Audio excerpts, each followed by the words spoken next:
Chapitre 8. La mutinerie.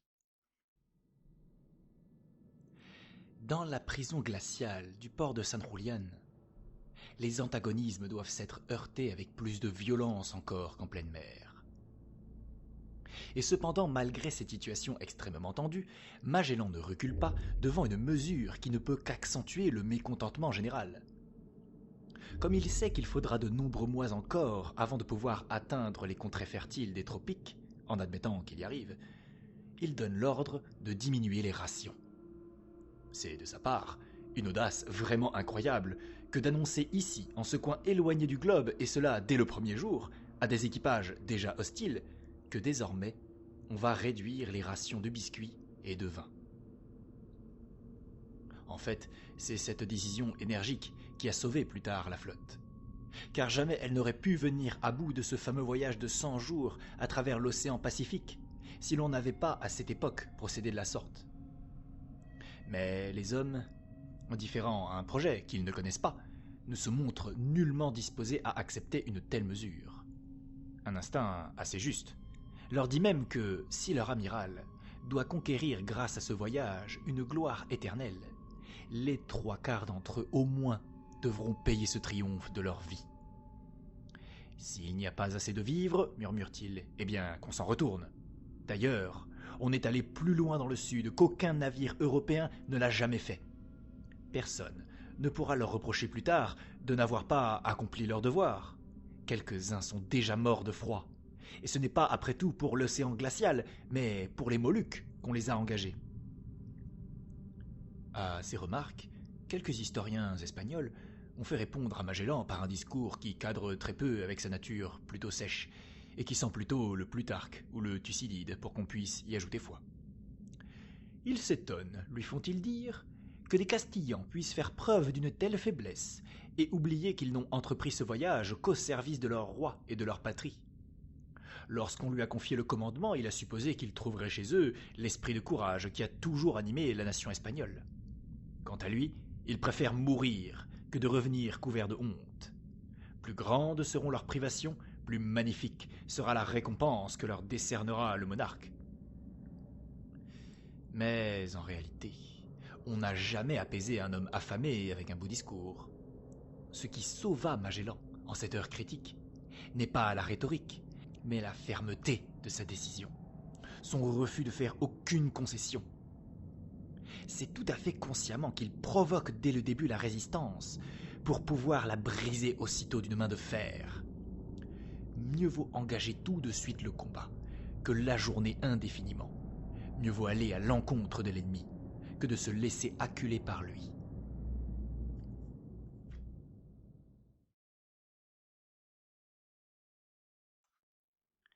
Qu'un conflit doive éclater, et même très vite, Magellan ne peut en douter. Au cours des dernières semaines, la tension entre lui et les capitaines s'est aggravée d'une façon trop dangereuse. Ce silence obstiné qu'ils observent de part et d'autre, cette froideur hostile, cette surveillance réciproque, doivent aboutir, un jour ou l'autre, à une explosion. En fait, la responsabilité de cet état de choses incombe beaucoup plus à Magellan qu'aux autres capitaines espagnols. Et il est par trop facile de présenter ceux-ci comme une vulgaire clique de traîtres, comme des ennemis éternels du génie. En cette heure critique, ils avaient non seulement le droit, mais aussi le devoir de connaître les intentions de l'amiral, car il ne s'agissait pas uniquement de leur vie, mais aussi celle des hommes placés sous leurs ordres. Si l'empereur Charles V a nommé Juan de Cartagena, Luis de Mendoza et Antonio de Coca officiers de surveillance de la flotte, à savoir veedor, tesorero et contado, il leur a imposé, outre le titre et le traitement, certaines responsabilités. Ils doivent veiller sur la propriété du roi que représentent ces 5 navires, et au cas où elle serait menacée, la défendre. Et elle est en danger, en grand danger. 9 mois se sont écoulés, Magellan n'a pas trouvé cette voie plus courte qu'il déclarait connaître, et il n'est pas parvenu aux Moluques. Il n'y a donc rien de déraisonnable dans le fait qu'en face de son embarras manifeste, les fonctionnaires de la couronne lui demandent enfin de soulever tout au moins un coin du voile, derrière lequel il cache son grand secret. Et pour faire la preuve qu'il agit honnêtement avec le roi, de montrer ses cartes aux officiers du roi. il n'y a pas la moindre indication qui permette de dire qu'ils aient pensé dès le début à une rébellion ou à un acte de violence quelconque, ou qu'ils aient essayé d'enlever son commandement à l'amiral. Ils ne demandaient à Magellan rien que de très naturel. En finir une bonne fois pour toutes avec les cachotteries, s'asseoir avec eux autour d'une table, discuter avec eux le cours futur de l'expédition. Que tomase consejo con sus oficiales, et que diese la derrota donde quiera ir, ainsi que les cris d'Elcano. Mais le malheureux Magellan est obligé de cacher son jeu, aussi longtemps qu'il ne sait pas s'il a vraiment tous les atouts en main. Il ne peut pas montrer pour se couvrir la carte de Martin Bedaim, parce que le Paso y est faussement indiqué au 40e degré de latitude. Après avoir destitué Juan de Cartagena, il ne peut plus dire « je me suis laissé tromper par de faux rapports et je vous ai trompé ». Il ne peut pas se laisser poser des questions sur l'endroit où se trouve le Paso, parce qu'il ne le sait pas encore lui-même. Il lui faut faire comme s'il était sourd et muet, serrer les lèvres et tenir seulement le poing prêt à frapper au cas où les curieux s'approcheraient trop près de lui. En résumé, la situation est la suivante. Les contrôleurs du roi veulent avoir enfin des explications sur ce qu'il a l'intention de faire avec les 5 navires et les équipages qui lui ont été confiés par le roi, et Magellan, qui ne peut donner d'éclaircissement aussi longtemps qu'il n'a pas trouvé le passage, ne doit pas se laisser contraindre à en donner, sous peine de perdre tout crédit et toute autorité. Ainsi, le droit est clairement du côté des officiers, l'embarras du côté de Magellan. S'il presse celui-ci de leur donner des explications, ce n'est pas par vaine curiosité, mais par devoir. Il faut le dire également à leur honneur. Ils n'ont pas agi avec Magellan d'une façon perfide. Ils lui ont simplement montré une dernière fois que leur patience était à bout, ce qu'il pouvait comprendre. Croyant apaiser par un geste de politesse le mécontentement des capitaines provoqué par tous les ordres qu'il donne sans les consulter, il les fait inviter solennellement à entendre avec lui la messe le jour de Pâques et à partager ensuite son repas sur le vaisseau amiral. Mais les gentilshommes espagnols ne se laissent pas gagner aussi facilement. Puisque le seigneur Fernão de Magalhães, qui n'a obtenu que par vantardise son titre de chevalier de Santiago, ne les a pas jugés dignes, 9 mois durant, d'un entretien avec lui sur ses desseins, il les remercie poliment pour la grâce qu'il leur fait de les inviter à déjeuner. Ou plutôt, il ne le remercie même pas. Il néglige tout simplement de répondre à son invitation. Leurs places restent inoccupées, leurs assiettes vides. Et Magellan se voit contraint de se contenter d'un seul convive, son cousin Alvaro de Mesquita, qu'il a nommé lui-même commandant. Il est probable que ce repas de Pâques est très peu à son goût. Par cette marque collective de mépris, les capitaines ont signifié à Magellan qu'ils sont tous contre lui. Ils l'ont défié ouvertement. Ils lui ont dit « La corde est trop tendue. Prends garde à toi ou change ta conduite. »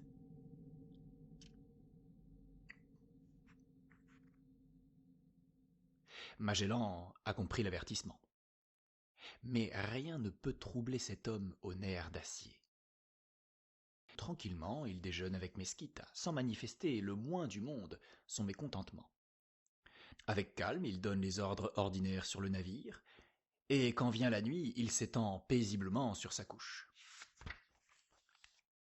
Bientôt toutes les lumières s'éteignent, les 5 navires reposent comme de grands animaux endormis dans l'ombre du golfe. À peine de chacun d'eux distingue-t-on le contour des autres, si complète est l'obscurité de cette longue nuit d'hiver. Aussi, quand vers minuit un canot se détache sans bruit de l'un des navires et se dirige vers le San Antonio, personne ne le voit ni l'entend. Qui se douterait d'ailleurs qu'il transporte les 3 capitaines Juan de Cartagena, Gaspar Quesada et Antonio de Coca? Leur plan est sage et énergique. Ils savent que pour imposer leur volonté à un adversaire aussi audacieux que Magellan, il faut qu'il soit plus fort que lui. N'est-ce pas d'ailleurs l'empereur lui-même qui l'a voulu? Au départ, un seul navire, celui de Magellan, a été confié à un Portugais, et les 4 autres à des capitaines espagnols. Or, cette situation désirée par l'empereur, Magellan l'a modifiée de sa propre autorité, en enlevant d'abord à Juan de Cartagena, puis à Antonio de Coca pour incapacité, le commandement du San Antonio, et en remettant ce navire, le plus grand de la flotte, à son cousin Mesquita. Depuis ce coup d'audace, il est militairement maître de la flotte. D'autant plus que Serrao, qui commande le Santiago, le plus petit des 5 navires, est avec lui. Pour briser cette supériorité de force que possède Magellan, pour rétablir la volonté de l'empereur, il n'est qu'un moyen: reprendre le San Antonio et écarter Mesquita, à qui, contre tout droit, on en a confié le commandement. Alors les Espagnols seront de nouveau 3 contre Magellan. Ils pourront lui interdire la sortie du golfe jusqu'à ce qu'il se soit décidé à donner aux fonctionnaires du roi les explications qu'il réclame. Le plan, soigneusement élaboré, n'est pas exécuté avec moins de soin. Le canot, qui contient 30 hommes armés, s'approche avec prudence du San Antonio endormi, et où ne veille aucune garde. À l'aide d'échelles de corde, ils grimpent tous à bord, Juan de Cartagena et Antonio de Coca en tête. Comme ils ont déjà commandé ce navire, ils connaissent le chemin qui mène à la cabine du commandant. Avant qu'Alvaro de Mesquita ait eu le temps de sortir du lit, il se voit entouré d'hommes armés, et déjà il est enchaîné et transporté dans la cabine du scribe. À ce moment, apparaissent quelques hommes réveillés par le bruit. L'un d'eux, le maestre Juan de Eloriaga, flaire la trahison. Il demande brutalement à Quesada ce qu'il fait la nuit sur ce bateau. Quesada répond par 6 coups de poignard, et Eloriaga s'écroule dans une mare de sang. Tous les Portugais du bord sont mis au fer. De cette manière, on écarte les partisans les plus dangereux de Magellan. Afin de gagner le reste de l'équipage, Quesada fait ouvrir le magasin à provisions et distribue à chaque matelot une ration abondante de biscuits et de vin. Si l'on fait abstraction de l'incident du poignard, qui transforme ce simple coup de main en une rébellion sanglante, tout s'est passé comme il avait été prévu. Juan de Cartagena, Quesada et De Coca peuvent retourner tranquillement à leur navire pour les tenir prêts au combat. Entre-temps, on a confié le San Antonio à un homme dont le nom apparaît ici pour la première fois: Juan Sebastián d'Elcano. C'est pour empêcher Magellan de réaliser son plan qu'on a fait appel à lui, et c'est justement lui que le sort choisira pour mener à bien l'œuvre de son chef suprême. De nouveau, les navires reposent dans l'ombre du golfe. Aucun bruit, aucune lumière ne laisse soupçonner ce qu'il vient de se passer.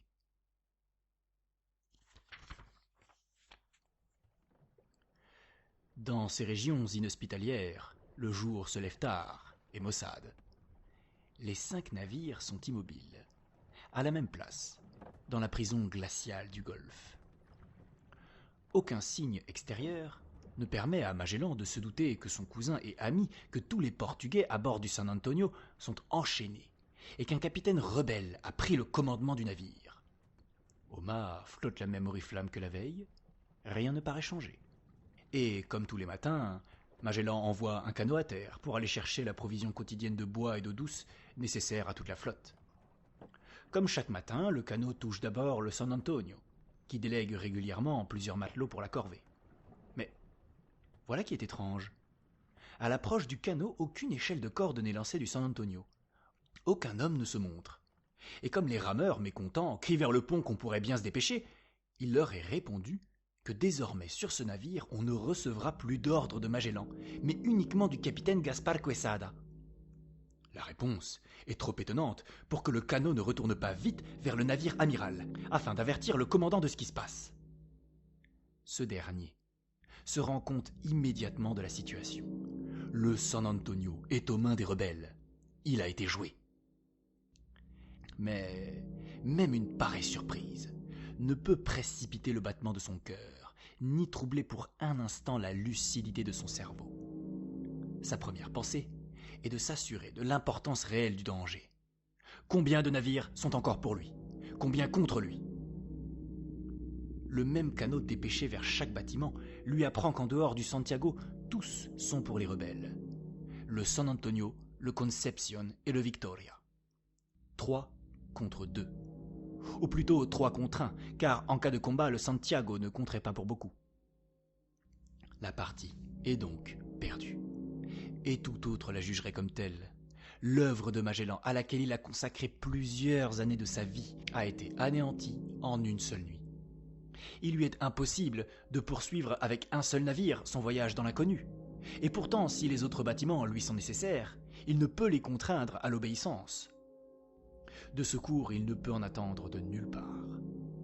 Cette situation terrible lui laisse 2 moyens d'action. L'un, qui semble la solution la plus logique et la plus naturelle, étant donné la supériorité de ses adversaires, est de renoncer à l'attitude adoptée jusqu'ici par lui, et de chercher à s'entendre avec les autres capitaines espagnols. L'autre, tout à fait absurde, mais héroïque, consiste à tenter, malgré l'absence totale de chances de succès, une contre-offensive foudroyante pour mettre les rebelles à la raison.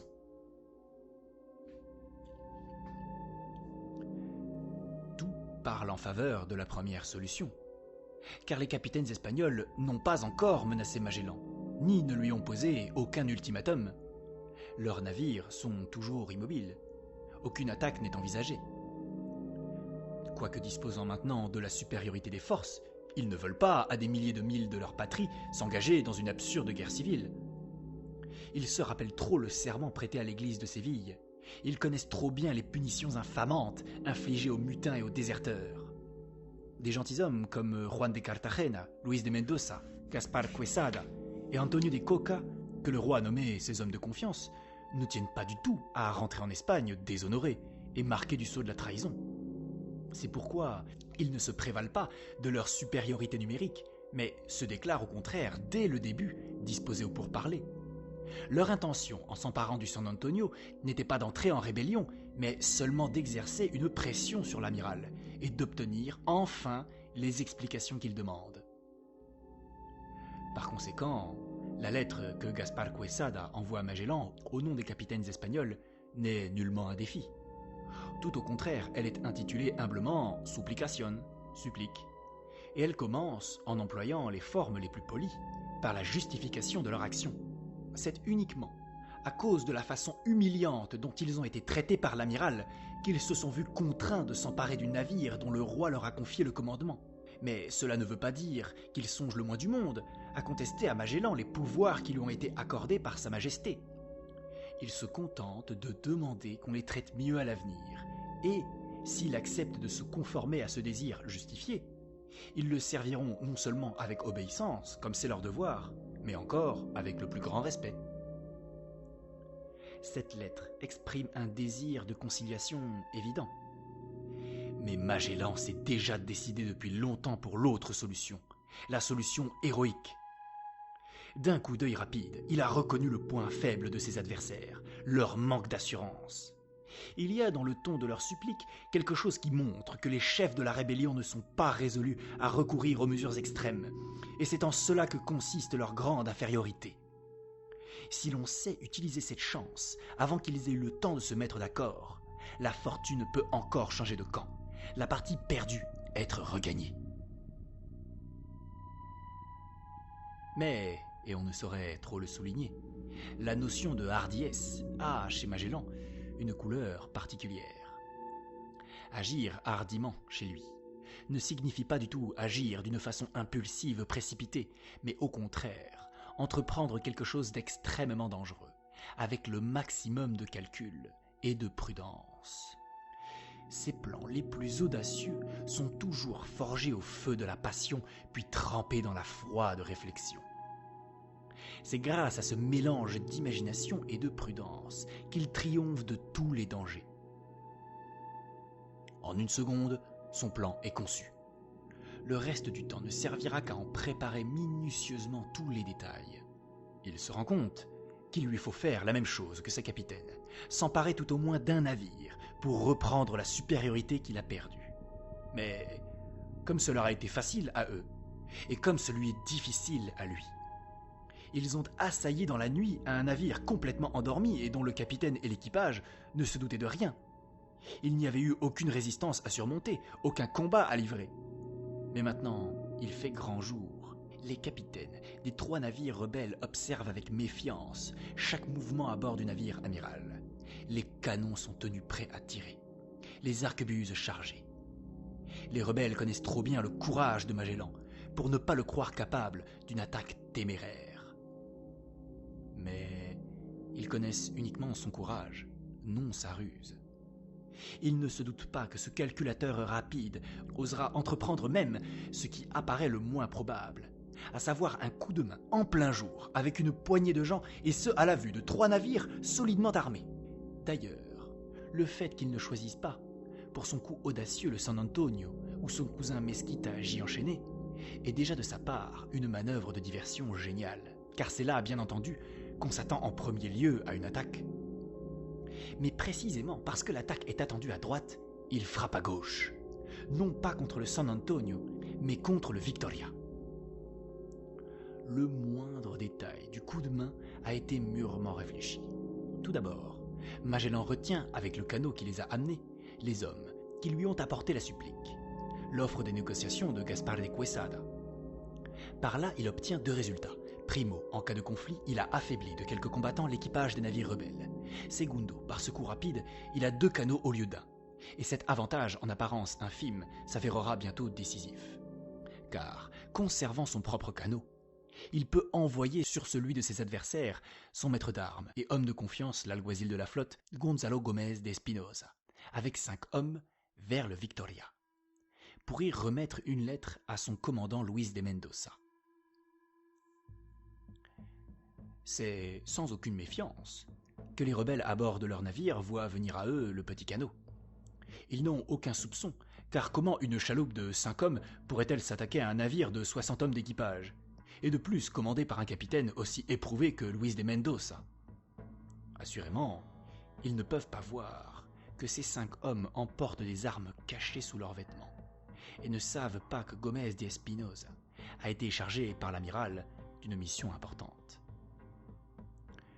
Doucement, tout doucement, avec une lenteur calculée, chaque minute compte, celui-ci grimpe à bord du bâtiment et tend au capitaine Luis de Mendoza un mot de Magellan, l'invitant à se rendre à une entrevue sur le navire amiral.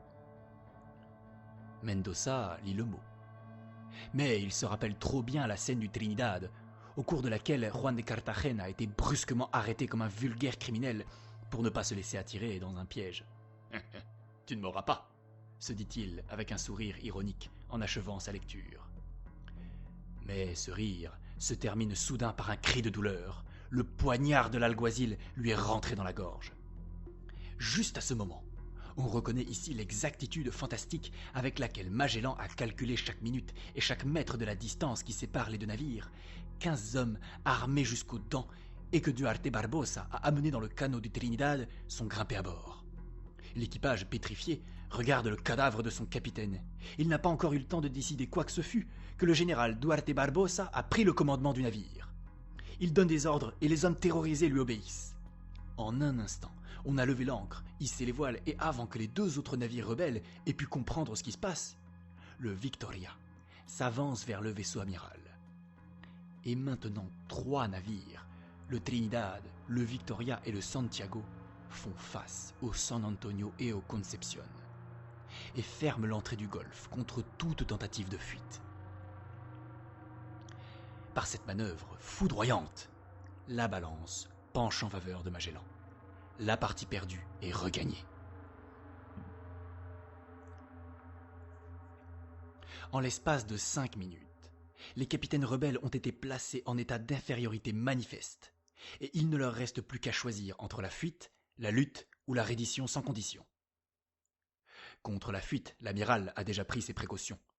Pour ce qui est de la lutte, il est trop tard, car l'offensive brusque de Magellan a brisé le courage de ses adversaires. En vain, Gaspar Quesada, armé jusqu'aux dents, la lance dans une main et le glaive dans l'autre, exhorte-t-il ses hommes au combat. Ceux-ci, effrayés, ne le suivent qu'à peine. Et il suffit qu'arrive un canot avec les hommes de Magellan pour briser toute résistance sur le Concepción et le San Antonio. Álvaro de Mesquita est libéré. Ses chaînes servent maintenant pour les capitaines rebelles. Le conflit entre Magellan et les capitaines espagnols s'est déroulé avec la rapidité et la violence d'un orage d'été. Le premier éclat de tonnerre a détruit la rébellion jusqu'à la racine. Mais peut-être n'était-ce là que la partie la plus facile de la lutte, car, légalement, la punition de tous les coupables doit suivre maintenant, impitoyable. Et un grave cas de conscience se pose pour le vainqueur. Le décret royal lui accorde le droit de vie et de mort sur les équipages soumis à son commandement. Mais les principaux coupables sont les hommes de confiance du roi. Pour maintenir son autorité, il lui faut exercer un châtiment exemplaire. Et cependant, il ne peut pas punir tous les mutins, car comment poursuivre le voyage si, en vertu de la loi, il fait exécuter 1/5 de ses équipages? Dans ces régions inhospitalières, à des milliers de lieues de l'Espagne, il ne peut pas se priver d'une centaine de bras. Il lui faut donc user de clémence, gagner par l'indulgence ceux qu'il devrait punir, mais cependant les effrayer par un dur exemple. Après mûre réflexion, il décide de ne sacrifier qu'un seul homme, Gaspar Quesada, qui a fait usage de ses armes et blessé mortellement son fidèle pilote Elorriaga. On commence la procédure criminelle. On fait venir les greffiers, on convoque les témoins. Et avec la même prolixité, le même formalisme qu'à Séville ou à Saragosse, on rédige des pages entières de procès-verbaux. C'est Mesquita, investi des fonctions de président, qui ouvre le procès pour meurtre et rébellion intentée contre Gaspar Quesada, ancien capitaine de la flotte. Et c'est Magellan qui prononce la sentence. L'accusé, reconnu coupable, est condamné à mort. La seule grâce que l'on consente à faire au gentilhomme espagnol est que l'exécution se fera par le glaive et non par le garrot. Mais qui exécutera la sentence? On trouvera difficilement parmi les hommes un volontaire pour faire office de bourreau. On s'en tirera de la façon suivante. L'ordonnance de Quesada a participé à l'agression contre Elorriaga, et on l'a reconnu lui aussi coupable de meurtre. Il sera gracié s'il accepte de procéder à la décapitation de son maître. L'alternative est cruelle. Ou exécuter son maître, ou être exécuté. En fin de compte, il accepte. D'un seul coup, il tranche la tête du condamné, sauvant ainsi la sienne. Conformément à la coutume barbare de cette époque, on procède ensuite à l'écartèlement des cadavres de Gaspar de Quesada et de Luis de Mendoza dont les membres et les corps mutilés sont attachés à des pieux. Ainsi sont transplantés en Patagonie les coutumes effroyables de la Tour de Londres et autres lieux d'exécution de l'Europe. Mais il reste encore à prononcer un dernier jugement, dont on ne peut dire s'il fut plus doux ou plus cruel que la mort par le glaive. Juan de Cartagena, le véritable chef de la mutinerie, et un prêtre qui a toujours excité les hommes à se rebeller, ne sont pas moins coupables que les précédents. Cependant, faire exécuter par la main du bourreau l'homme que le roi lui a adjoint en qualité de corruncta persona, ou verser le sang d'un prêtre dont la tête a été ointe de l'huile sacrée, l'amiral, le pieux catholique, ne l'ose pas. D'autre part, les traîner et enchaîner pendant des milliers de milles est impossible. En fin de compte, Magellan fuit devant la décision en les condamnant au débarquement. Quand la flotte repartira, les 2 hommes pourvus de provisions pour quelque temps seront abandonnés sur la côte de San Julián, et Dieu seul décidera de leur sort.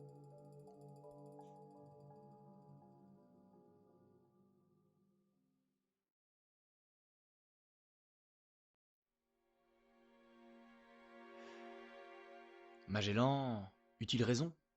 Eut-il tort en agissant de la sorte? Les procès-verbaux que fit dresser son cousin Alvaro de Mesquita et qui ne laissent pas la parole à la défense sont-ils irrécusables? D'autre part, faut-il ajouter foi aux déclarations que firent plus tard à Séville les officiers espagnols, déclarations au terme desquelles Magellan aurait payé 12 ducats à l'alguazil et à ses hommes pour le meurtre de Luis de Mendoza, leur promettant en outre les biens des 2 gentilshommes tués. Faut-il tenir compte de ces dires auxquels Magellan disparu n'a pu répondre? Si l'histoire lui a donné raison, il ne faut pas oublier qu'elle est toujours pour le vainqueur, contre le vaincu. Hebel l'a dit, il est tout à fait indifférent à l'histoire qu'une chose soit arrivée de telle ou telle façon. Elle se met toujours du côté du vainqueur. Si Magellan n'avait pas trouvé le passage, s'il n'avait pas réalisé l'exploit qui a rendu son nom célèbre, le supplice des capitaines espagnols eût été considéré comme un vulgaire assassinat. Mais, comme les événements lui ont donné raison, ceux qui sont morts d'une mort sans gloire sont oubliés, et son succès a justifié historiquement, sinon moralement, sa dureté, son inflexibilité.